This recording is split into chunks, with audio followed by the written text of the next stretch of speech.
So this evening we're going to be discussing A Pair and a Spare. Wow, that is a rather strange title. So Don, welcome. And what inspired you to come up with that one? It's interesting that recently I heard, and I have not yet verified how true it is, but I heard something that implies that the National Family Planning Board in Jamaica is going to be closing down. The reason for that is that they feel that they have basically fulfilled their mandate. Because when they started, well, they started way back in 1960s, but by 1975, the total fertility rate for Jamaica was 4.5 per woman, 4.5 children per woman, and that refers to women who are in the productive age range. And so it was felt it was being pushed that the world may become overpopulated soon, and they needed, not just in Jamaica, but in many different countries, there was a push to reduce the populations and the fertility rates. So, they started out on this plan to have this, and the popular slogan back then in the 1970s in Jamaica was "two is better than too many." I'm not sure how they passed that because it's grammatically incorrect, and it has always grated against me to hear them say two is better than too many. But that's what they carried, and I guess it must have done some of its work. Many of us also who are old enough will remember that ad with Bev Brown from primary school. This depicted a mother at home with about 3 or 4 children around her, coming to a door and meeting another person who used to be her schoolmate. And the person, I don't remember what the other, Judy, I think her name was, what was depicted was that this person who did not have children had gone on to be a successful citizen. And the idea was that the connotations were that having children held you back in life. And so the idea was they wanted to let people, I guess, put some kind of a negative spin to having children. So the fact that it's closing down, well, by 2008, the total fertility rate had fallen from 4.5 to 2.4. And then now what I heard recently was that it had fallen below 2. It was 1.9, 1.9 something. Now, we need to understand that the fertility rate, or what you call, which is used as a measure of replacement, it takes 2 people to bring a child into the world. So if you want to keep the population at the same level, for every 2 persons, you need to have 2 new children. So in other words, a couple would need to have 2 children to keep it exactly where it is. But because deaths take place and so on, they measure this, the standard that they set is it should be at 2.1. Well, we have in Jamaica fallen below the 2. So we are now technically at a declining rate, whereas if it continues like this, the population of Jamaica will soon become extinct. There'll be no more Jamaicans, Wayne. Can you believe that? Hard to believe. Hard to believe. Okay, so I guess based on that, they said they are closing down. But I just thought to myself, if it's called the Family Planning Board, and you find that you have succeeded so well in getting it past where you wanted it, why not just repurpose the Family Planning Board and start a new slogan or a new mantra or mandate, whatever it is? And because I've always believed that the ideal number of children each couple should have is 3, and my little slogan is a pair and a spare. So the pair and the spare came from, the idea for tonight's meeting just came from what I saw last week about the closing down of the family planning board. And so what we're going to be doing tonight is really discussing,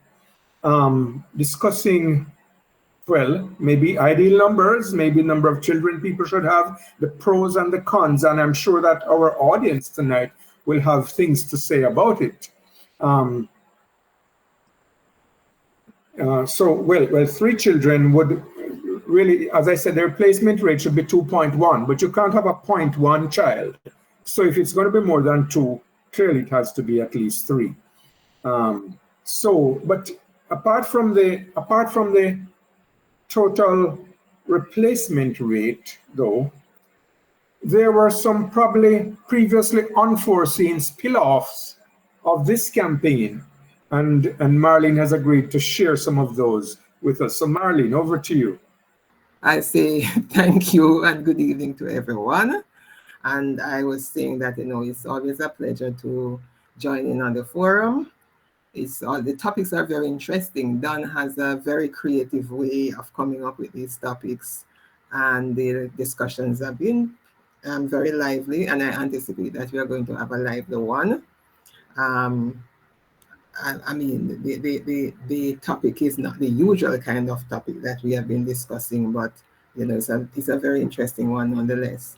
So as Don and I spoke about this topic earlier in the week, and we shared some ideas, but one of the ideas that I shared was that, when the family planning campaign started back in the 60s, we really had a situation where, as Don mentioned earlier, that the birth rate was like, 4.5 per woman, yeah. And I don't think that when the campaign started that the family planning board really anticipated what really took place. Because what happened was that the working class women and the few women that we'd see in the upper class society, because most of the persons who really responded to the campaign were the working class women who started to really cut down the number of children that they were having to 2 and no more. But guess who really did not respond as readily? It was the women who were in the lower, what we call the lower socioeconomic stratum of society. They were still having, the 7, 8, 9, or 10. And so that even called for an intensification of the campaign. So what I think we are seeing now is that we are almost overrun by a situation where we have the adults, young adults now, who were brought up in a situation where they didn't have parents who had the resources or the know-how of how to parent properly. And so because they didn't have the resources and they didn't have, all of that kind of good parenting skills to really guide them, many of them have ended up being in gangs and in the scamming industry and so on. So we kind of get overrun by them, while the people who really could afford to have children that they could provide for, they really stopped at 2, and they are not going beyond that 2. So the family planning board really did not anticipate that. It was only later on that those other women started to buy in to the whole thing of 2 is better than too many. But now we are having a situation where, guess what? We are even losing our young persons will be in the working class society, because in terms of the working class women, they were either having 1 or 2, and some of them would not have any at all either, because the whole idea was that, guess what? Minimize, go as low as you can. And they were the ones who were really listening. I've worked with the persons in professional settings who can afford, they could afford. I remember saying to one person who he and his wife, 2 professionals, they actually have 3 sons.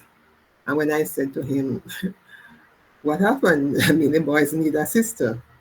He was like, no, but I can't afford to have another child. And I said, seriously?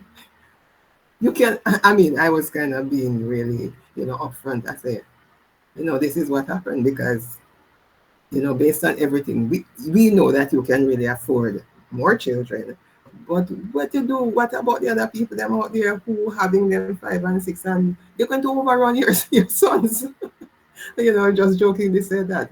But that's the reality of the situation. So, yeah.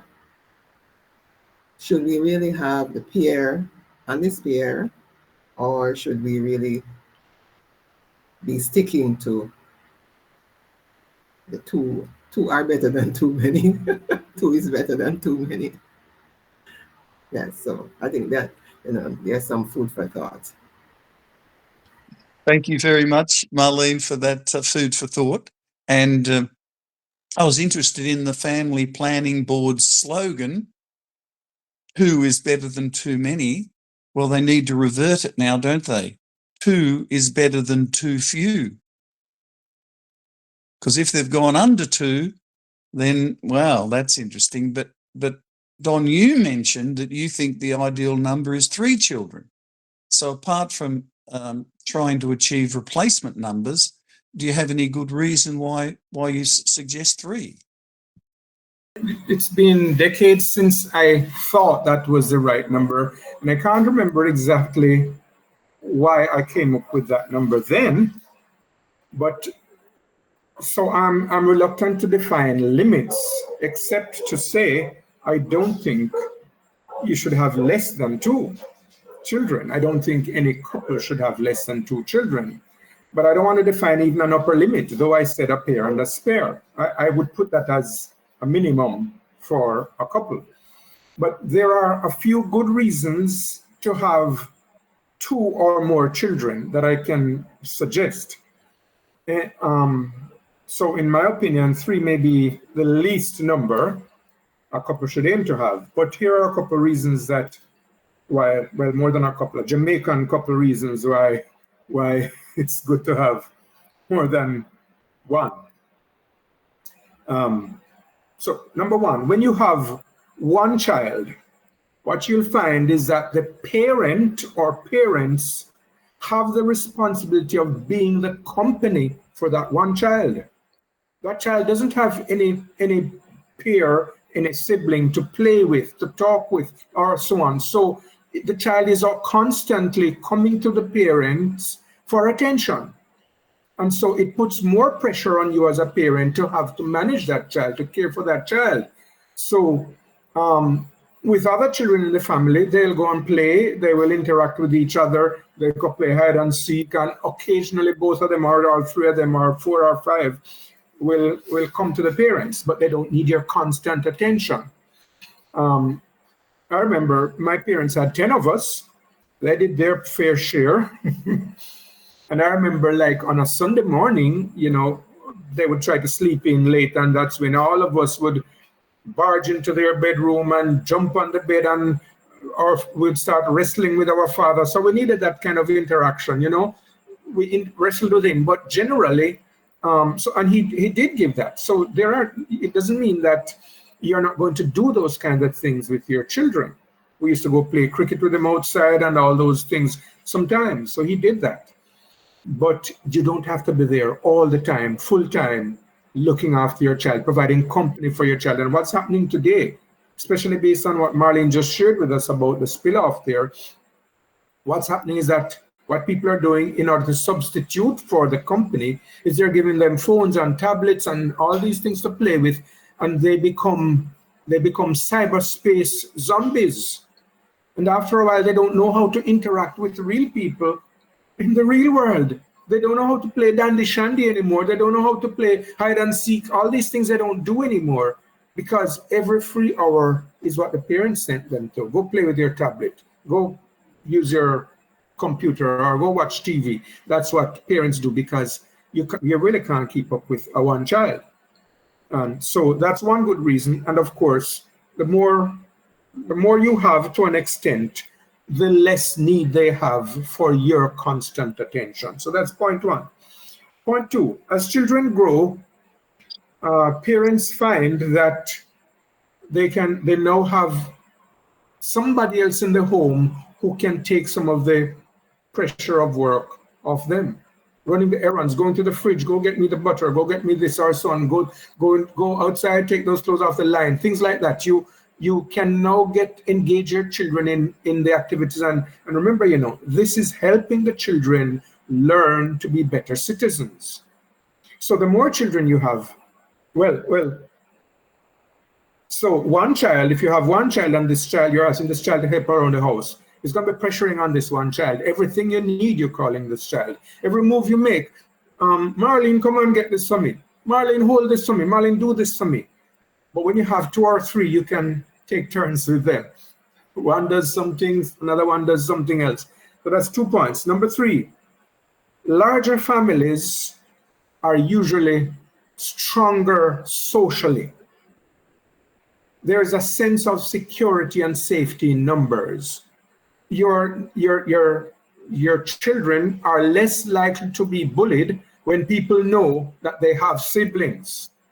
When we were going to school, I remember there were 4 of us in one primary school at one time. And so people didn't mess around with us. Once or twice somebody tried and they usually regretted it because you just call your brothers and so on. So you have more strength as a family.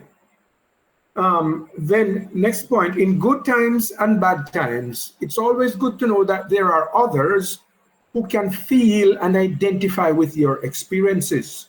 Now, when you're growing in the same household, when you have common ideas and beliefs and common support systems, you actually can share, empathize with each other. Siblings and parents can laugh together, they can rejoice together, and they can cry together on each other's shoulders. It takes away the loneliness of these single people, these 1 and 2 people. I've seen single parents with one child, and it looks like such a lonely world. Sometimes, sometimes I've seen these mothers who wish for a little company and so on. So this makes your children better equipped to deal with the vagaries of the outside world. And they know when they have a strong family, that whatever is happening to them out there, even when you're 60 years old, you have a family that you can come back to, that you can talk to, that you can share some ideas with. And of course, when you become adults and all move out, it's nice to look back at those memories that you built together. Finally, and there are others, I'm sure some of you can think of other reasons, but the last one I'm going to mention here is a word of wisdom from the Bible. Psalm 127, most of you probably know it, those of you who read the Bible. Psalm 127 verses 3-5 says, "Children are an heritage of the Lord, and the fruit of the womb is his reward. As arrows in the hand of a mighty man, so are children of the youth." And if you think about what that is suggesting, that when a man has children, he's really arming himself with arrows, with weaponry, with protection.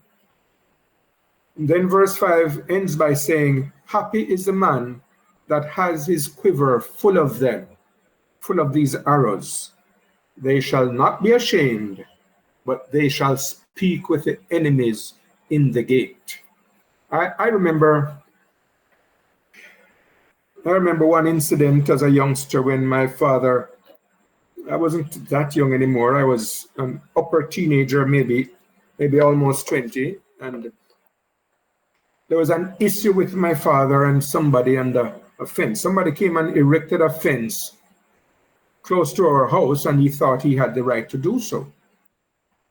And I woke up one morning and I heard my father arguing with him at the fence. And then one of my brothers went out there, and then another one went out, and then I went out there. And the man had a machete in his hand. And so I went back in the house and I got my machete in my hand too.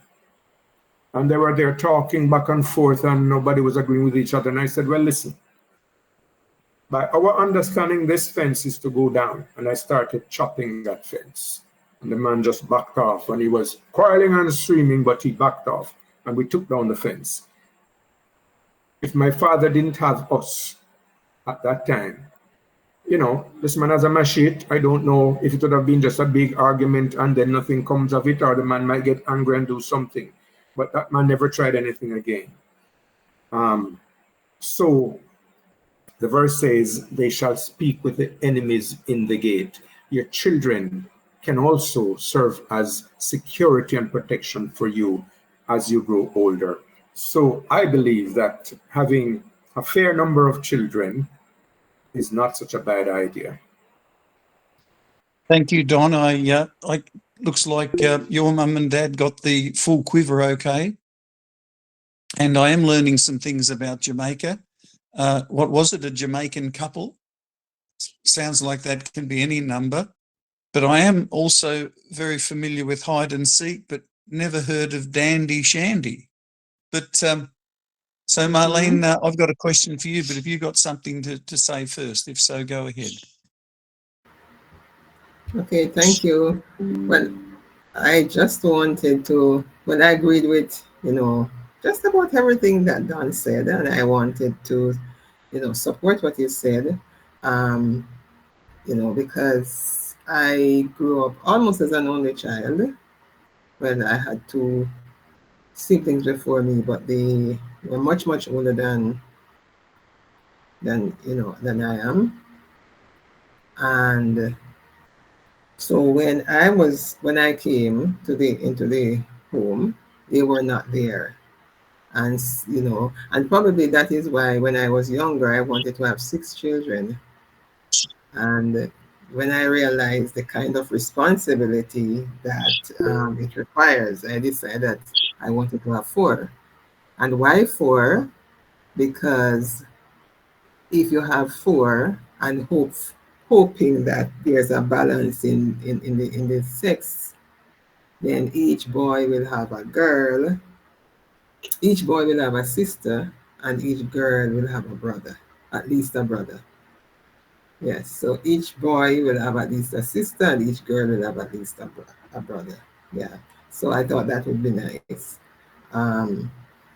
Now, as I get older, you know, to the stage that I am now, I really recognize the benefits of having larger families, because now the good thing for me is that my nephew and my niece, they are closer to my age, and so they are the ones that I have to turn to for that kind of, you know, support and, you know, sharing ideas and just talking, which I know that families who have, you know, many siblings, that they have number of siblings to just talk to, anything going wrong, you know, just bounce it off, and they are well supported. So I can really see the benefit of that, you know. But as I listened and I thought about the benefits, I was wondering though, you know, in the society in which we live, how do we balance having the quiver full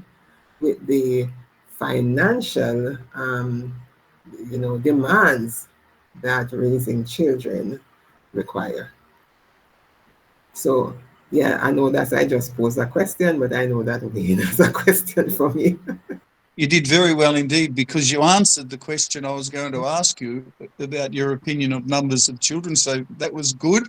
And yes, I thought the last thing you said was very important, and maybe we could bring that one back to Don and ask him, of course, what about the cost of raising children in today's society?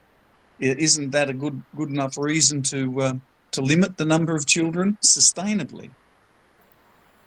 Well, let's think about how expensive it is really. I did a little searching, and usually I get data from the USA because they have the most information about these things. I didn't do a deep search, for Jamaica, but from what I saw on when what I found in my research, the average cost of raising a child for 17 years, that is from birth to age 17, was $233,610 US dollars for a middle income married couple with 2 children at 17 years worth of life for $233,000. So I did a little breakdown. It breaks down really to $38 per day. So it costs $38 per day to raise a child for 17 years in the US. Now, that's really not a lot of money to spend on the happiness that children can add to your life, because people spend a lot more than that on non-rewarding, non-returnable things, non-sustainable. And I just saw Erica put a comment that it's cheaper by the dozen. And yes, there is a principle of economy of scale, which I want to apply here, though this is not what it's talking about. But you have one child, the cost may be $38. When you have two, the cost per child may drop to $36 or $35 or $34. And then number three, it may drop to $28 or so, to a limit, not all the way down to zero, clearly. But so when you have a few children, it's easier to cook a pot of food for 5 children or 5 people. It costs less per person to cook for 5 than it costs per person to cook for 2. So I hope you understand. I don't have to go into too many details. If anybody has a question about it a little later on, sure, I'll answer that. So it will probably get cheaper. So having 3 children is not going to cost you much more than having 1 or 2 per. And I'm not just talking about food, I'm talking about overall. I know in Jamaica, one of the ways that savings were realized in my time, especially with a big family, was that, my new clothes usually were the clothes that my brother was wearing the year before me. And so that made it cheaper most of the time. Occasionally you get something new, depending on what the family can afford. So it really can work out. The books that somebody uses in grade 1 in a school can be passed on to the next child the next year, and so on and so forth. So 2 is better than too few, not 2 is better than too many anymore. And 3, the same thing applies for 3, and then maybe 4, so. But I just wanted to read something that a contributor to the Gleaner wrote on the 8th of March, 2010, which is kind of supporting what I'm saying here. This was Mel Cook, somebody who contributed to the Gleaner, March 8, 2010. I see you on Marlene. As soon as shut up, make you get to talk. Okay, so she says, there is another way to calculate the financial cost of parenting a child besides money. It sounds like money, it sounds expensive. The $38 per day works out to about 5,700 Jamaican dollars right now. And that sounds expensive, $5,700 per day to raise a child. But I know it wouldn't be quite that in Jamaica. And that was a middle income family in the United States, far different from a Jamaican situation. But this person says there is another way to calculate the financial cost of parenting a child. Instead of engaging in the futility of trying to work out the dollars and the cents, I prefer to focus on the common sense. I think about the cost of not having a child or children to parent. Just what would that money have gone into?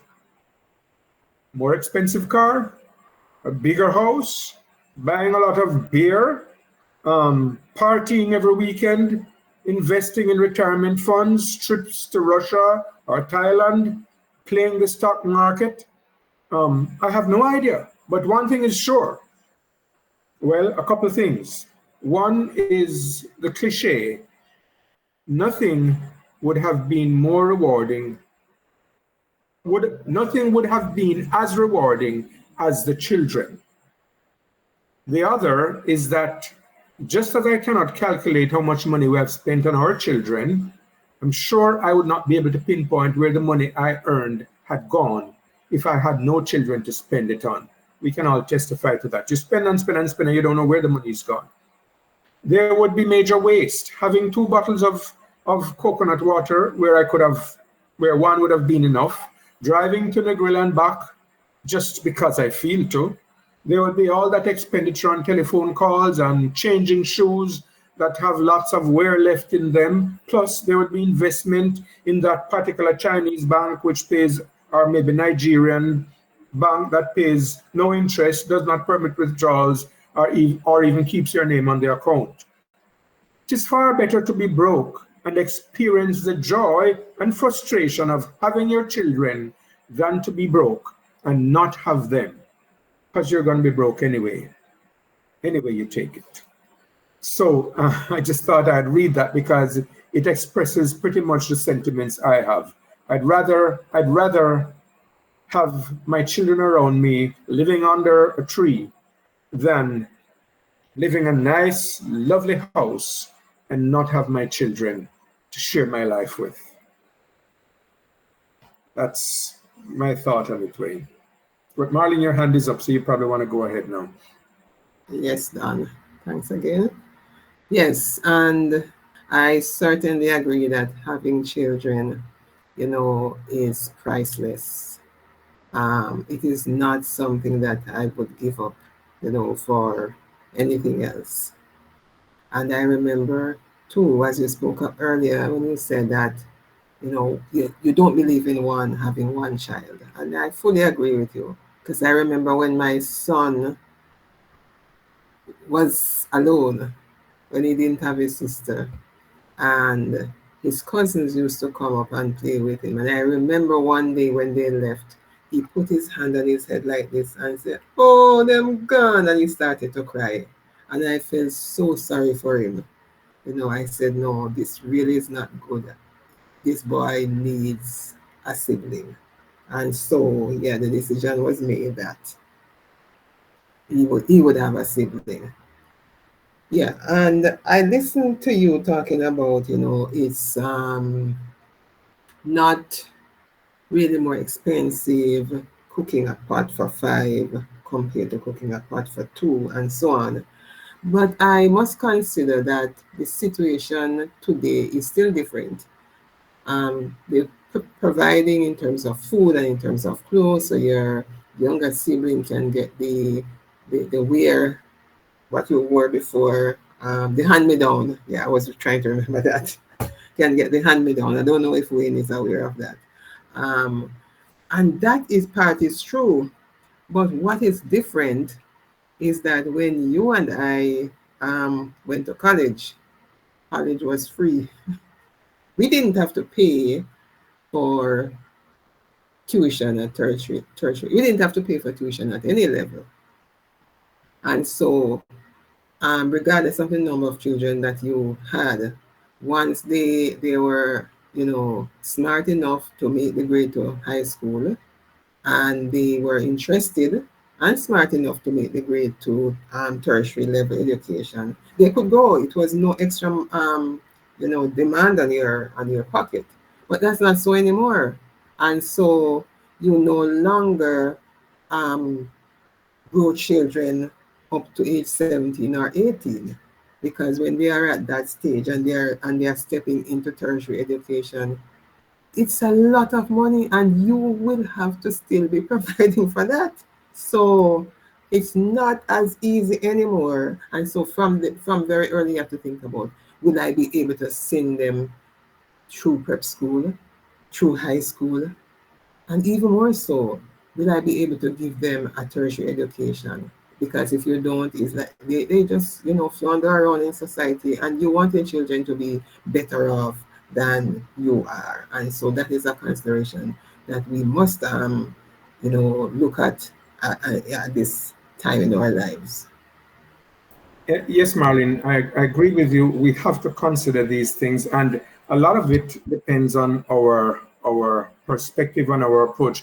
I'm speaking from the perspective of someone who has someone who has a wife who was willing to stay home and homeschool our kids for most of the early years. And so that reduced the cost substantially. But either way, as you talk about university, and again, depends on where they go with their careers. But yes, those costs are there. But if you begin saving from when you're if you plan towards it, I think that while it's not necessarily easy at all times, there are ways in society that we can probably try to make it happen. I don't say go for 10 anymore like my parents did.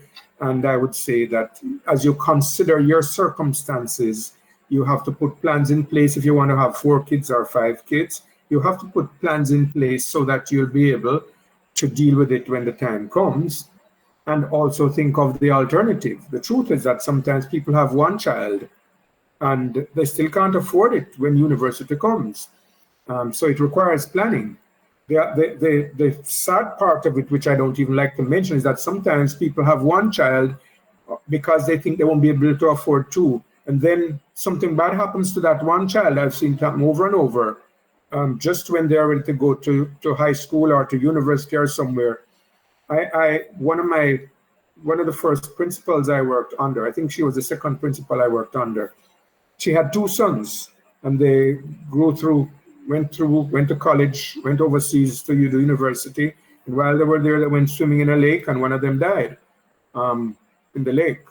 Now, she only had 1.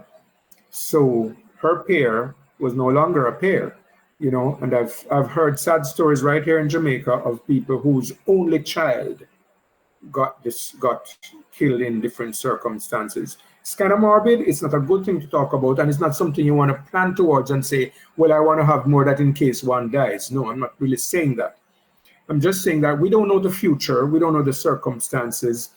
And I would not want to deprive any of my children of a fairly stable home setting, a social context where they can enjoy that kind of interaction, because I'm afraid that 15 years down the line, I won't be able to pay for their university.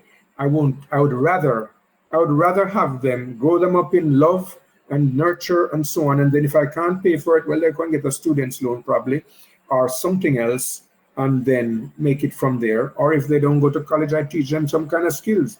They learn to go to carpentry or something, whatever it is. We really all have to think about it, what we're doing with our lives and with our children. Important thing for me is, one of the important things is, I really think that it is a joy to come into the world and to bring something of yourself into the world, and to watch them grow. It is really a beauty. And I think that's how God looks at us, humanity. I think God looks at humanity and sees that he made these beings. Bible says he made them in his own image, and to watch us grow and develop and realize the potential that he has for us. I think it makes God smile. I think he enjoys seeing us doing these things. So in the same way, I think he wants us to enjoy having our children grow up, enjoy seeing them develop and become the best that they can be. Yeah, well, that's it for me, Wayne. I don't know, maybe others have comments or questions. Sure, Don. I was about to hand it back to Ingrid to host the question and answer time, and see if somebody has a comment or question there. So are you around, Ingrid, still to do that? Yes. I feel like a lot of people might have questions or comments on this topic. And I like how Don supports his belief.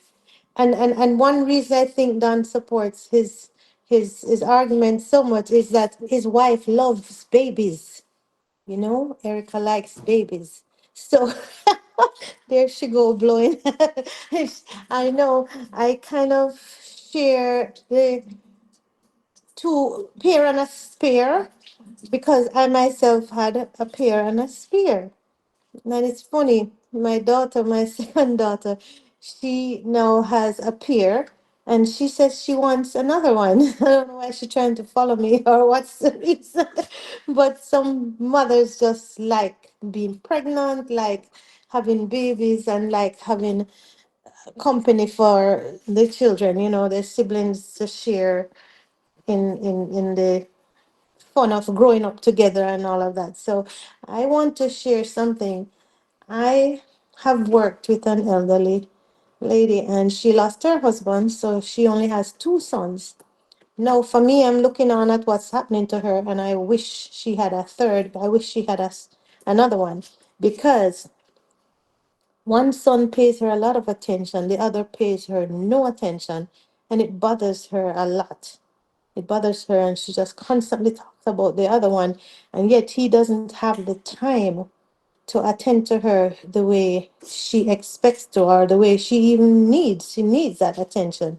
And he lives so far away from her, So I think if a third one was around, a third child, she probably would get that attention. It's just something that really, if you look in the future at what's going to happen to us when we are older, if we have six kids, maybe it's only three that's going to attend to us.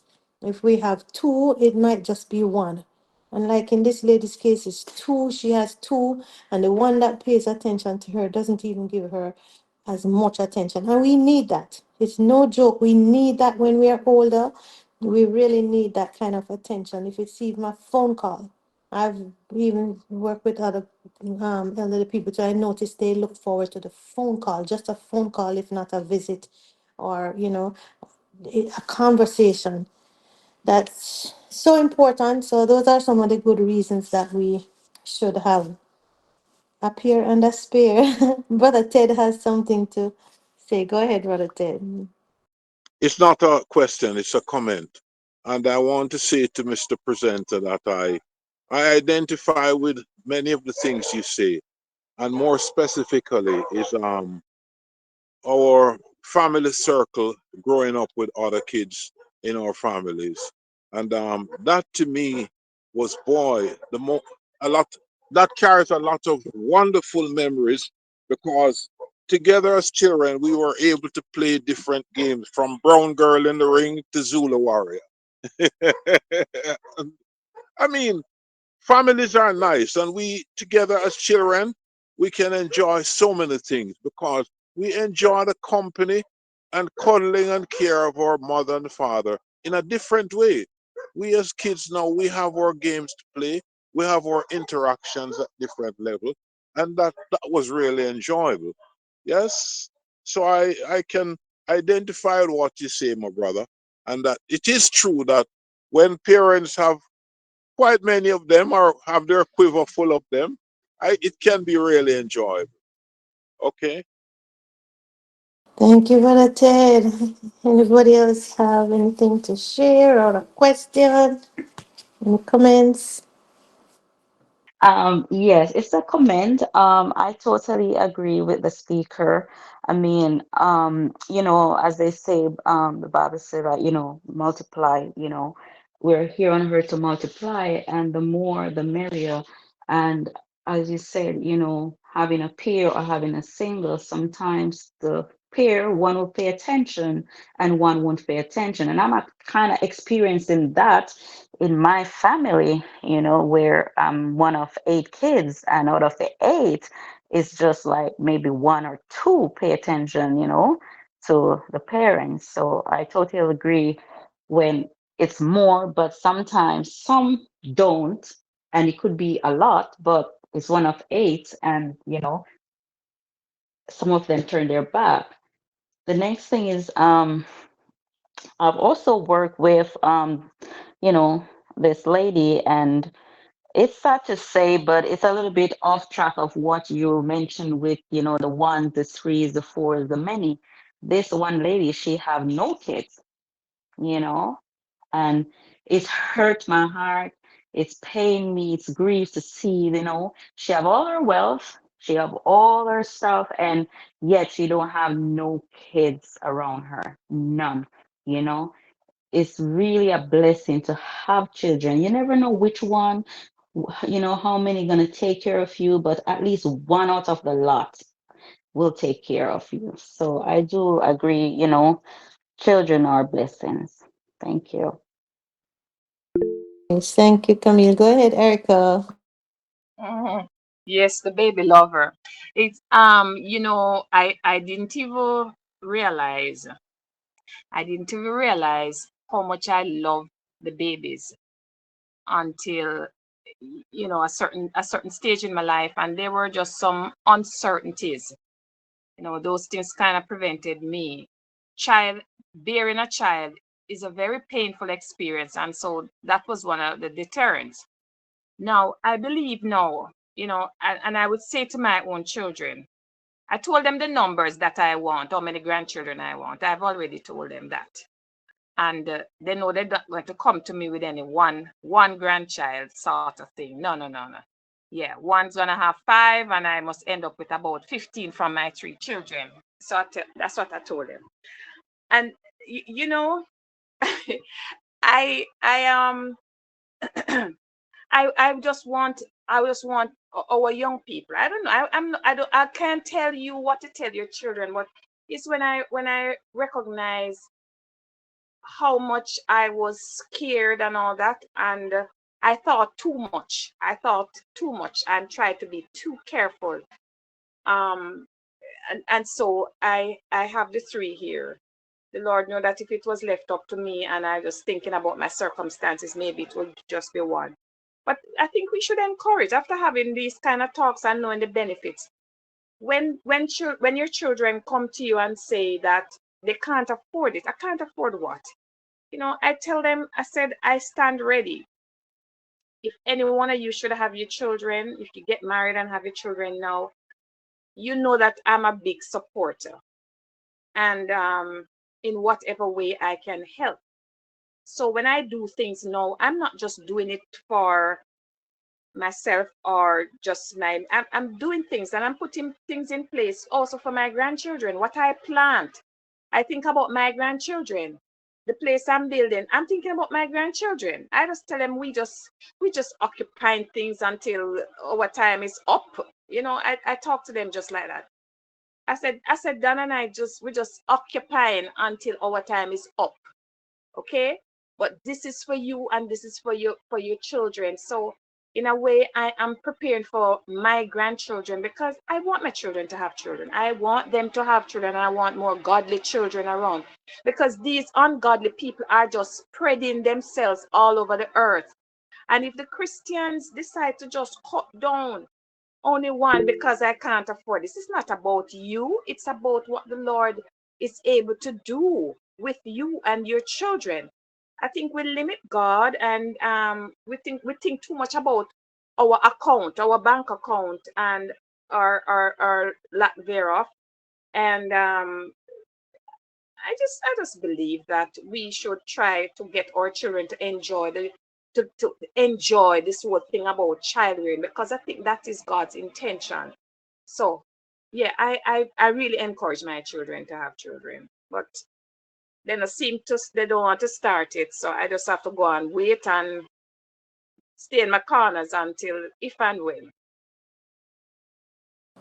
Thank you, Erica. Welcome to I the love, club, Erica. Sorry. I love the spirit. Go ahead, Marlene, and then Don. I was saying welcome to the club, Erica. That's all. Not a nice club.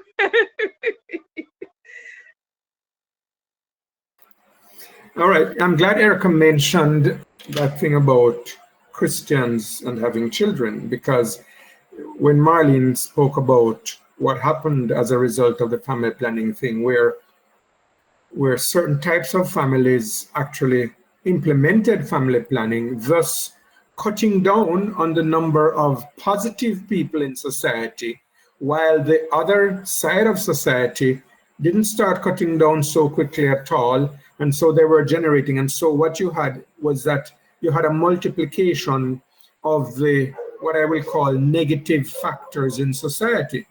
Now, when as Christians, we cut down, what we're doing is we are allowing the worldly people, the Satan's people, the ungodly people, to multiply, and their numbers become greater than our numbers. But God, when God said, be fruitful and multiply and replenish the earth, he was talking about with godliness. But Christians are cutting back and saying we can't afford it, or whatever else, And I think I agree with Erica there that sometimes we have to just learn to trust God. I'm not a woman, so I don't have the pain to deal with, and I can't understand how you ladies do it. But if it is at all possible, I think godly people should try to have a little more, so you can and raise them in the love and fear and respect of God, so you can have a more godly influence in society and replenish the earth, multiply and replenish the earth, so that godliness will be spread abroad. I just thought I'd put that in. I want you to comment on this now, Don, because what you, Erica, said, and trending from the whole, population decline. You see how there are a lot of gay couples now, and a lot of gay people, they can't have children, they can't produce children. So what's your thought on that? I want you to elaborate on that a little bit, because that is also something that is going to stop the population growth, So Yeah. Well, it's obvious that two men can't produce an offspring, neither can two women. So these so-called marriages that they're carrying on are non-productive. But there is an added danger because of that.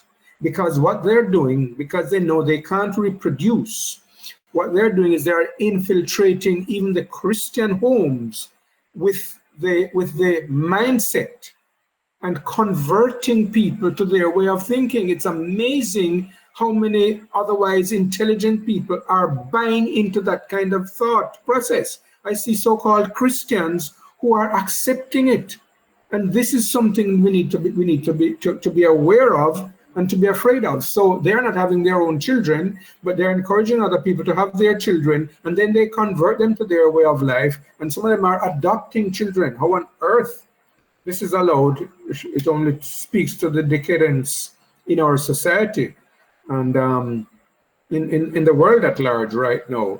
So everything is degrading, and all the more reason why godly people ought to bring godly children into the world, train them up in the way of God, so that we will at least have, I'm calling it an army. The army doesn't have to be this equal numbers. Gideon's army was 300 to the thousands and thousands. So it doesn't have to be in numbers, but you must have enough strength in your army, enough of a foundation in your children, so that when they meet these kinds of things, they can rebuff it, and get rid of it, and it will not infiltrate. Because otherwise, what will happen? I have 2 children, you have 2 children, somebody else have 2 children, and then these children get brainwashed by their universities, because that's where it goes. They tell you about atheism, and they tell you about philosophy, and they tell you about evolution and so on. And they even Christian homes are producing children who go into universities, who are brainwashed into another way of thinking, and so the light is dying. And so we have a mission. And if you have children right now, some of you are probably not going to have any more children. I know Erica is not going to, and Ingrid is not going to. So some of us on here not going to have any more children. But those you have already, what can you do to ensure that they are godly people, that they are in the army of God? And not only those you have, but those you interact with out there. And if you have to adopt children, rescue them from where they are. Think of, if you are in a position to adopt 1 or 2 and rescue them, because most of the people who are adopting them are now the people with the other agenda. I don't like to call those words in my lips, because they are abominable to me. They defile me. So we may have to do adoption, or we may have to go into these homes and help these children and so on. Whatever it is that it takes. I know I'm gone off on a different angle here now, but I'm just saying, as much as possible, let's advance godliness around us.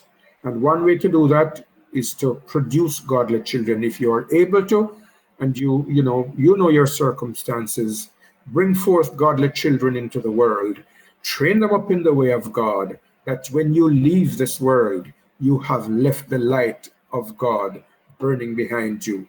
Um, on another platform at another time, I'll probably say more about this. Thank you. Any closing thought, Marlene or Wayne? And if not, thank you all for joining and for participating. We look forward to having you and your friends. Invite some friends to join us next Sunday evening, same time, 7 o'clock Jamaican time.